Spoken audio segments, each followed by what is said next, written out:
AI is transforming customer service. It's real and it works. And with Fin, we've built the #1 AI agent for customer service. We're seeing lots of cases where it's solving up to 90% of real queries for real businesses. This includes the real-world complex stuff like issuing a refund or cancelling an order. And we also see it when Fin goes up against competitors. It's top of all the performance benchmarks, top of the G2 leaderboard, and if you're not happy, we'll refund you up to $1 million, which I think says it all. Check it out for yourself at fin.ai.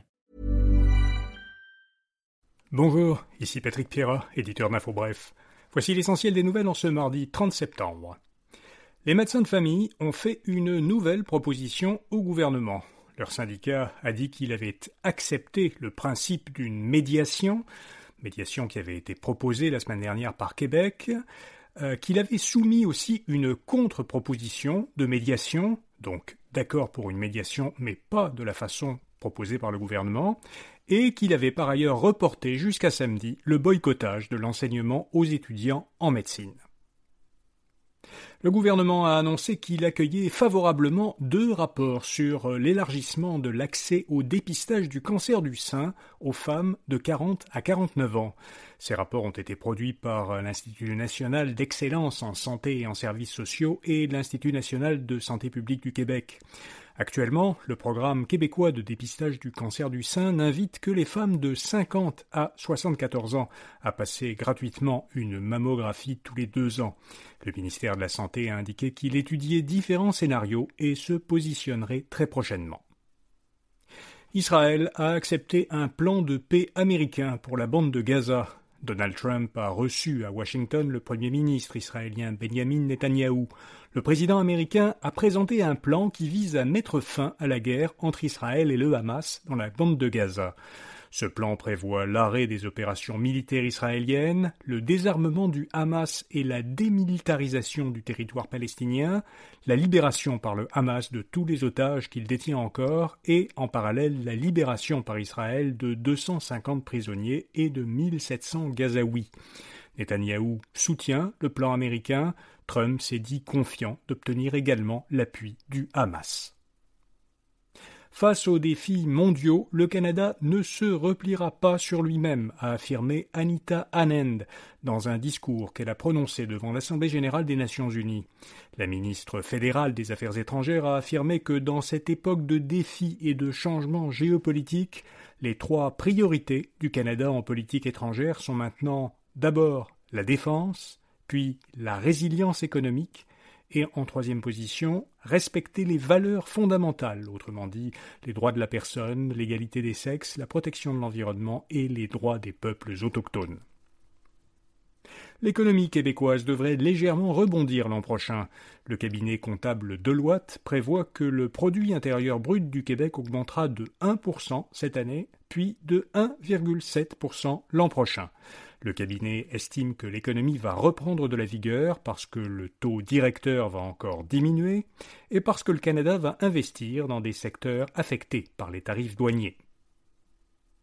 Hitachi Energy Canada, filiale d'un géant japonais, va recevoir du gouvernement du Québec une aide financière de 16 millions de dollars pour agrandir son usine de fabrication de transformateurs de haute puissance qui est située à Varennes, en Montérégie.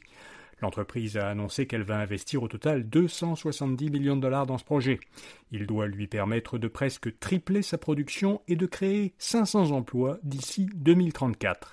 Le gouvernement avait déjà investi 140 millions de dollars dans l'usine d'Hitachi il y a un peu plus d'1 an. L'éditeur américain de jeux vidéo Electronic Arts accepte une offre de rachat de 55 milliards de dollars américains. Electronic Arts, qui publie notamment les séries de jeux Les Sims, Battlefield et EA Sports FC, est cotée en bourse depuis 1990. L'entreprise, qui exploite un studio à Montréal, a accepté une offre d'achat d'un consortium réunissant 2 sociétés d'investissement américaines et le Fonds public d'investissement d'Arabie Saoudite. Si la transaction est conclue, la société Electronic Arts va donc sortir de la bourse. Une multinationale du service conseil licencie des employés qui ne s'adaptent pas à l'intelligence artificielle. Accenture, dont le siège est en Irlande, a licencié plus de 11 000 personnes au cours de son dernier trimestre. La PDG de l'entreprise a justifié ces licenciements lors d'un appel avec des analystes financiers. Elle a expliqué que les employés avaient été licenciés parce qu'ils ne maîtrisaient pas les outils d'intelligence artificielle.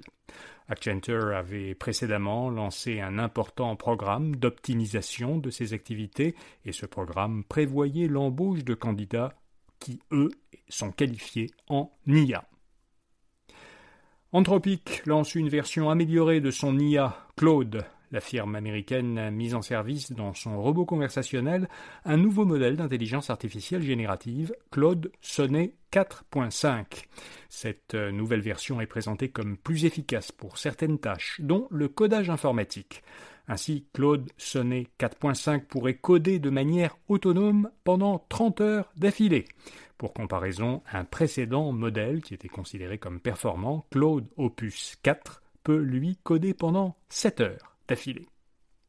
Et puis, troisième et dernière nouvelle qui concerne l'intelligence artificielle aujourd'hui, une actrice créée par un IA a suscité de vives réactions. Un studio de production britannique, qui est spécialisé dans la vidéo générée par intelligence artificielle, a créé un personnage virtuel, Tilly Norwood. Il la présente comme une aspirante actrice qui pourrait devenir la prochaine Scarlett Johansson. Selon la fondatrice du studio, Tilly a déjà attiré l'attention de nombreux agents artistiques qui souhaitent la représenter. Le studio soutient que Tilly est un travail créatif, une œuvre d'art, et qu'elle n'a pas été créée pour remplacer un humain. Mais de nombreux acteurs et actrices ont exprimé publiquement leur désapprobation. Voilà, vous savez l'essentiel. Bonne journée et à demain matin. That's the sound of the fully electric Audi Q6 e-tron and the quiet confidence of ultra-smooth handling. The elevated interior reminds you this is more than an EV.